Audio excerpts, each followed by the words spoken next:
कराची में street crime के खात्मे के लिए बनाई गई फोर्स के 4 एहलकारों को रिश्वत लेने के इल्जाम में गिरफ्तार कर लिया गया है। Anti street crime falcon squad के 4 एहलकारों के खिलाफ दर्ज मुकदमे में रिश्वतखोरी और इख्तियारात से तजावुज करने की दफात शामिल हैं। SSP कोरंगी ने 80 जवानों पर मुश्तमिल हाल ही में anti street crime falcon squad तश्कील दिया था।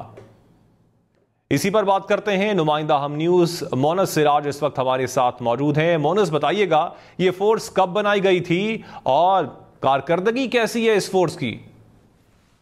जी, एक जानिब शहर कायद में स्ट्रीट क्राइम की शरह रोज़ बरोज़ बढ़ रही है। शहरी सुबह शाम लुट रहे हैं, स्ट्रीट क्रिमिनल्स का निशाना बन रहे हैं। तो दूसरी तरफ स्ट्रीट क्राइम के खात्मे की जिम्मेदारी जिन्हें सौंपी गई है वो पुलिस के जवान जो है वो सीरियस नज़र नहीं आते, संजीदा नज़र नहीं आते।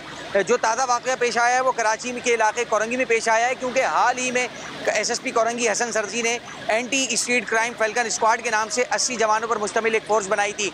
इस फोर्स के एहलकार ये कारनामे अंजाम दे रहे थे कि 4 जवानों को जो है वो अब से कुछ देर पहले गिरफ्तार किया गया है।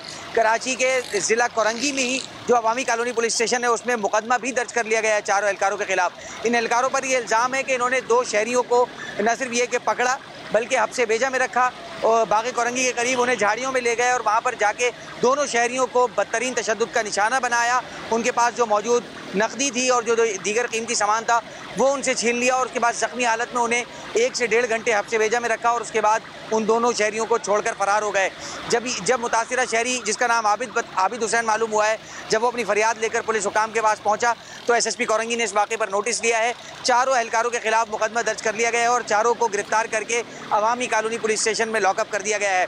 बताया जा रहा है कि ये जो 4 एहलकार गिरफ्तार हुए हैं इनका ताल्लुक हाल ही में बनने वाला जो anti street crime falcon squad था, जिसे आजकल पुलिस हुकाम ईगल स्क्वाड के नाम से भी जो है वो बता रहे हैं कि उसका नाम तब्दील करके ईगल स्क्वाड रख दिया गया है, उस यूनिट से इनका जवानों का ताल्लुक था। इनकी बुनियादी जिम्मेदारी ये थी कि ये एंटी स्ट्रीट क्राइम फोर्स के तौर पर काम करे, स्ट्रीट क्रिमिनल्स का कला कमा करें। लेकिन बदकिस्मती से ये एहलकार जो है वो रिश्वतखोरी में मसरूफ़ हो गए, जिसके बाद इनके खिलाफ ये एक्शन लिया गया है और इख्तियारात से तजावुज़ करने और इख्तियारात का नाजायज़ इस्तेमाल करने समेत रिश्वतखोरी की दफ़ात के तहत इन एहलकारों के खिलाफ मुकदमा दर्ज कर लिया गया है। आपका शुक्रिया।